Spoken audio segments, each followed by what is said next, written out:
Jimmy, Jimmy, look down here. Look, they've all come to see us. I told you we would be okay. Open your eyes. Look down here. You saw? Yeah, here. Oh, it's amazing. I didn't think it would happen. Oh, it's they've amazing. come. When was it about a year ago? We were in a year ago. Stephanie and I were in Papua New Guinea, and we'd sort of landed in a helicopter, and we'd been invited to photograph a tribe that we'd been told had never actually been photographed or filmed before. The Kaluli. The Kaluli. And there are these magnificent people, and they have these headdresses that sort of reach to the sky. And we'd arrived there, and we were in the helicopter, and you looked down and said, there they are, there they are. And I'd been terrified, because I could not believe that anybody could warn them of our arrival. But it was okay, so we relaxed, and we landed. And I remember really sort of leaping out of the helicopter. And I sort of ran up to them, and they said, it's Stephanie, it's Jimmy, we're here to see you. And what did they do? In unison, they looked at us, and they went, Jimmy who? I said, what? You can't be serious. We've come all the way from the other side of the world to come and see you, to come and photograph you. You have no idea who we are. And they were just sort of shaking at us, waving their hands. And obviously we couldn't talk to them. So we started, we were here to see the Kaluli and these headdresses. And they suddenly looked at us, and their eyes lit up. Do you remember? And they pointed up on top of the mountain to Mount Bosavi. They said, there, up there. And they said, yeah, but you're going to have to come with us. It'll take about 2 days to walk there. So they said, come, off we go. So we walked into the jungle. It was hot. It was muddy. We crawled. We swam.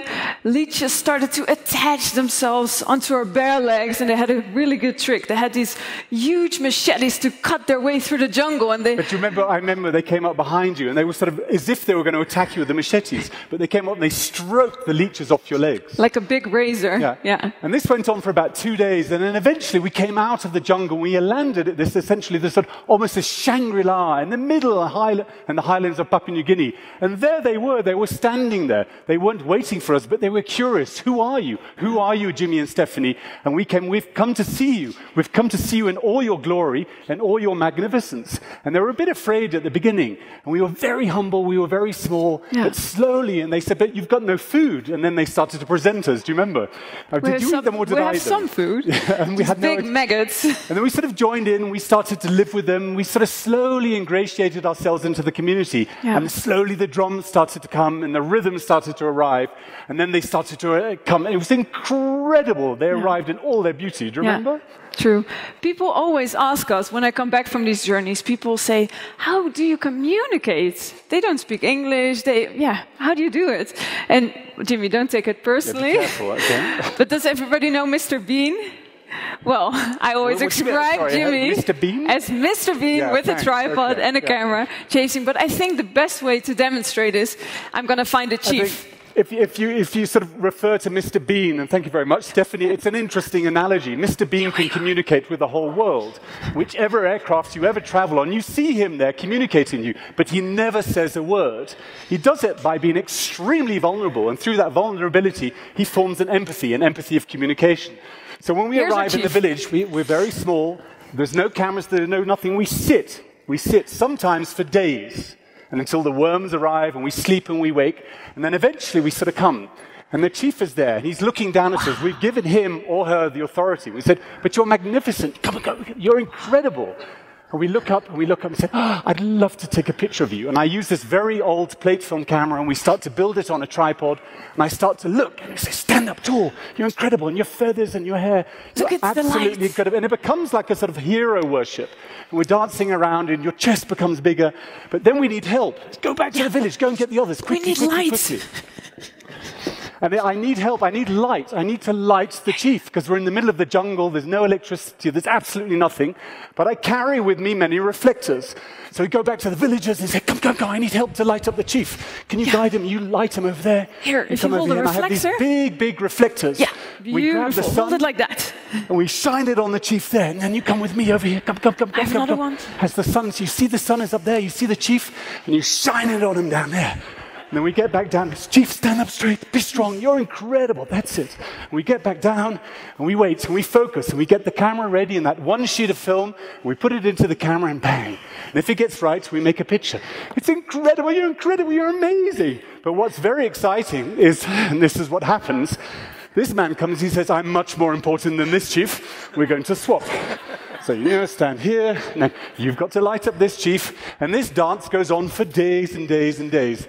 The whole village comes out, and everybody comes in all their pride and their glory, their feathers, their costumes, their music, and it goes on for days and days and days. Thank you, everybody. Thank you. But then once we've done that,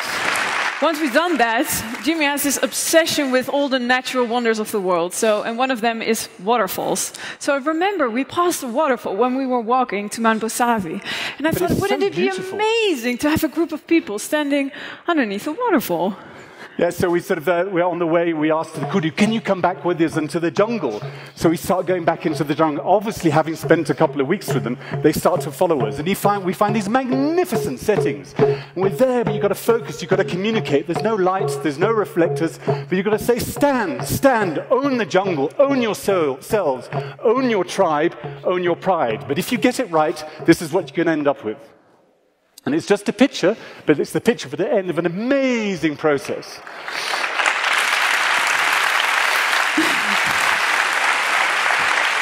But then I wonder, Jimmy, where does this obsession come from? It's passion, but it's close to obsession. You're an obsessive Mr. Bean now. Yes. Okay, what drives you? Okay. It is an obsession, and it is a passion, but I think that passion goes back a long, long time. And it's only in more recent years that I've begun to understand what this was me as a child. I had this magnificent childhood. I lived in the bush. My father worked in developing countries, but at a very early age, they sent me to an institution in Northern Europe where I had to be educated. I had to learn to read and write. But I always missed those extraordinary connected moments of my childhood living in the bush. So I had this bipolar childhood, flying backwards and forwards across the world alone to these extraordinary communities and back towards this institution. And when I was 16, I was somewhat as a lot of teenagers could be, a bit disorientated, and I became ill. I had cerebral malaria, and I was sent back to this institution. I remember going to my parents, keep me at home. But they said, well, we don't know how to. You've got to go back. And I went back, and I was ill. And I went to the teachers of the school, and I said, help me. And they very naively gave me the wrong medicine. I remember going to bed and waking up the next morning, and this is how I woke up. I essentially woke up, to all intents and purposes, as a teenager with a new face. All my hair had fallen out in about 10 hours. And I was terrified. I looked, who the hell is that in the mirror? And then I remember leaving the bathroom thinking, it's okay, I'm still Jimmy, I'm still the same person. But then I came to my peers and they looked at me and they judged me. So I ran away. A few months later, I ran away. And I didn't tell anybody. I was about 17. I bought a one-way ticket and I spent the next 2 years crossing Tibet. Now, inspired, this is where the science comes in, inspired by Tintin. I remember reading him as a child and empathizing with him and his adventures and his journeys and thinking, where on the planet can I go with other children who look like me? And that had to be the monks in Tibet. And what was fantastic, yeah, it's real science. And what was fantastic at that period was, and it was also traumatic, the Tibetans, they'd been cut away for 35 years. Nobody had been going there. And by accident and default, I got to places that I shouldn't have got to. And I realized the whole of their culture was being annihilated. They used to have about 660 functioning working monasteries. And in 1986, there were only 3 left. But despite that pain, despite that torture, despite that cultural destruction, they were there for me. They brought me back to life. They said, you're okay, Jimmy, as you look, as you feel, as you are. We will love you. And in those 2 years, I started to take pictures, the pictures of the people who were kind to me, the pictures of the people who brought me back to life, and that became my journey, a never-ending journey of using the camera to see the other, but to see the other as perhaps I would like to be seen myself. And then you published an amazing book, right? How long was that ago? Well, it was about 4 years ago, a book called Before They Pass Away, and people said, you now have to start collating these stories, collating these images. So the book was published, and it began to take off, and it actually became quite exciting. And there was a lot of press. I don't think there was one publication in the world that didn't discuss the book. But what they went on to further was to start discussing me. Who are you, Jimmy? What's this about? Do you have any qualifications to talk about these people? Do you have any qualifications to exoticize them with your camera in the way that you do? Yeah, I remember there was a lot of press and people started to ask you some very, very serious questions. Yeah, it became quite heated. I mean, there was one particular gentleman, he started saying Jimmy Nelson's wrong-headed obsession with vanishing indigenous cultures. I was very much being pushed into a corner. Yeah. And this is actually the moment when I met Jimmy. And I walked up to Jimmy and introduced myself. And I said, hey, I used to be a lawyer. Do I need a lawyer? No, you don't need a lawyer. I used to be a lawyer. Let me explain. I grew up also with a camera, just like Jimmy. And my father was a commercial airline pilot, and he flew me all around the world. And I fell deeply in love with the beauty of our planet. But still, I didn't dare to listen to my inner feeling and my dreams, and I ended up studying civil law, of all things. And this is when I met Jimmy, and I realized I really wanted to get back behind the camera, because this is where I was happiest. And I needed to join him on his journeys. And what was one of our first journeys together? I think in actual fact it was actually nice that we're here today. It was actually Mexico. It was Mexico, yeah. And we sort of came to Mexico, and what was very special, to be honest, it was this very personal journey between the two of us. There was this moment of synchronicity that you find somebody that understands how you feel, this very romantic, this very indulgent, this very subjective way of looking at the world in all its cultural beauty and diversity, and wanting to present and share and document and talk about it. Yeah, but it was so extraordinary. I thought this can't just be about photography, it has to go beyond. So I started to film as well. Yeah.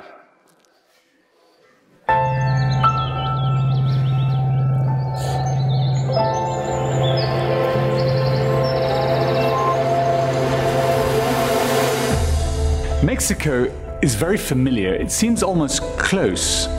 Yet if one takes time, one looks beyond, one goes deep, one is presented with cultural treasures that go beyond your wildest imagination.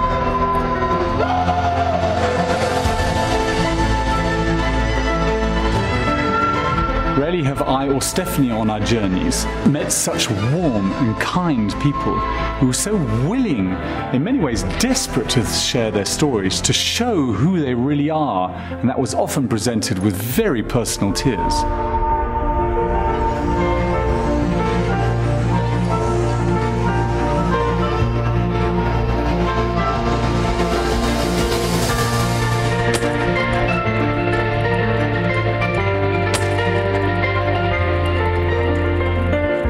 We danced, and with the sound of the maracas still in my ears, I hope you hear them with me as you see the pictures to come.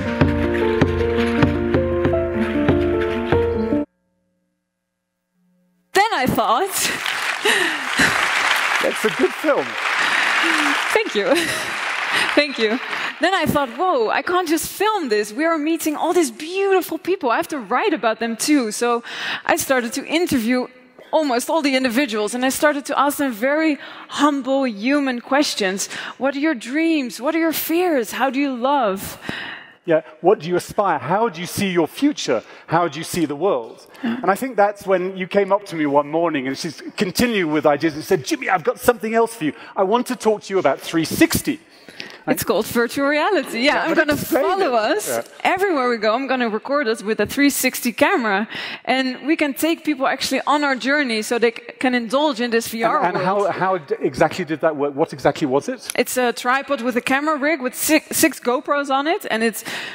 yeah, it films every angle. There's no escape. I don't quite understand it, but on that thing, we have to go further. We have to make a new book. Yeah. So we made a new book, which has just been published a month ago.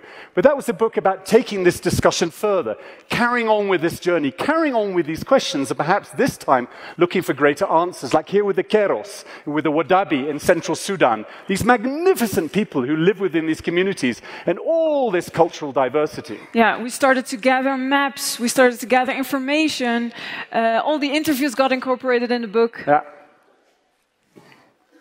And then we had to do this. Now, we had all this content, and we went to a publisher, and they said, well, this is too much for a book. And then we said, well, we're going to make something different. We're going to make something that has never been made before.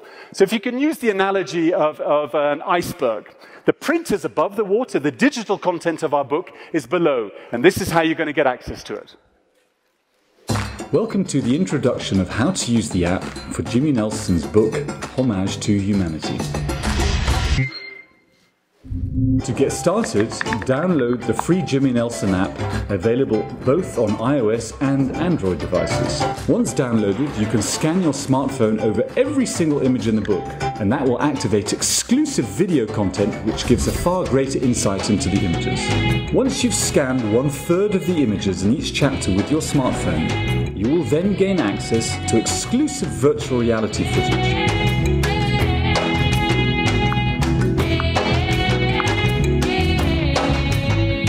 Whilst you're scanning the book with your smartphone, you will be able to keep track of your progress and always see which pictures are still to be opened. And this journey doesn't stop here. Wherever you see a picture displayed from Homage to Humanity, it will always be scannable with your smartphone.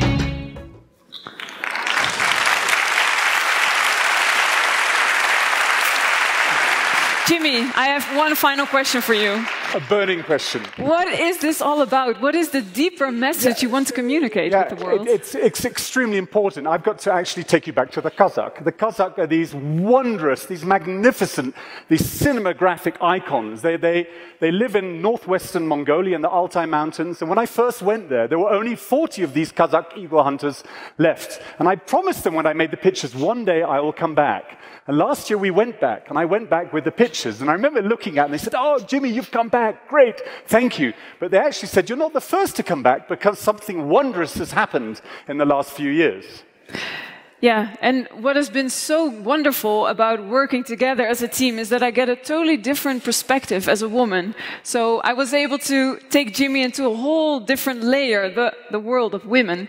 Young girls came up to me, they shared their secrets. The older women, they took me in as a daughter, and I kept finding these amazing stories. And when we were back in Mongolia, one of the very first female eagle huntresses, she came up to us and she recognized Jimmy. She said, she said, come around the back. And she took us around the back, and she came and she proudly stood in front of us. Here she is with a hat and a coat and the eagle on her shoulder. And she said, "Look." And we sort of looked, and we both stood there going, and she said, "I've named him." And we sort of looked, and we were sort of on bated breath, and she was very silent, and then she said, "His name is Jimmy." Now, if you've ever wanted to go on a journey, a lifelong journey of trying to discover who you are, this had to be the moment. And with that, we leave you with this.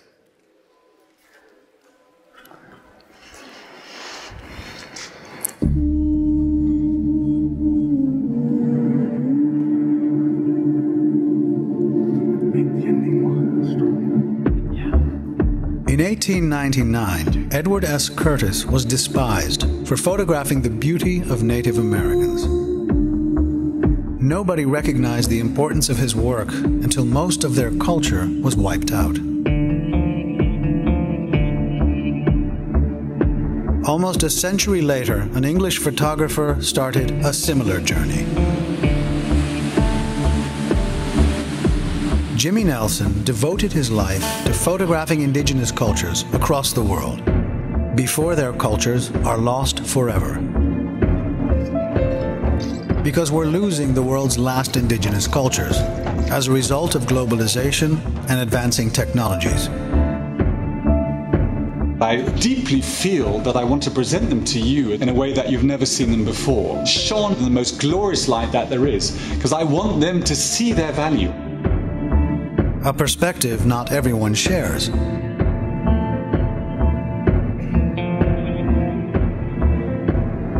Every photograph that has ever been made is subjective. It's the truth of the photographer. The beauty of the world is the history, the sourcing of it, the soul of it.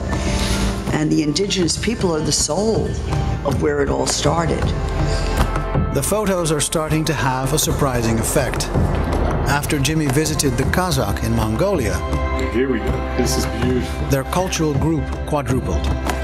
Kazakh members living elsewhere had seen his pictures and reconnected with their traditions. So if we want to preserve these cultures and our own in a world that faces a growing identity crisis, we need to celebrate them. There is a wisdom that we have lost, and we can regain it, and it starts by respecting what indigenous cultures have to teach us. If we become homogenized, if we become all grey, we all become the same, then we will lose the connection and the value of who we are as authentic human beings. So Jimmy Nelson invites you to become part of this crucial global discussion on cultural identity by launching his new project, Homage to Humanity, in which Jimmy takes you on his journey to meet a few of the most iconic indigenous cultures still alive.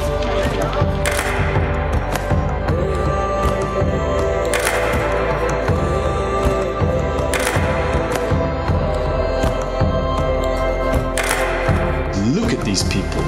Look at their beauty, look at their power. And once that is achieved, we can reflect on who we've become in the same time.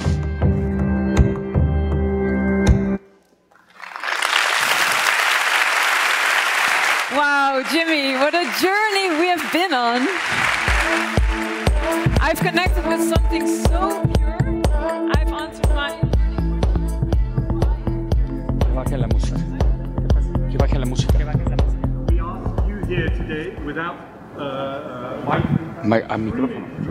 who are you and who are we and who are we as human beings? And how can we live together forever with respect in all our cultural diversity? Thank you very much. Thank you. Thank you.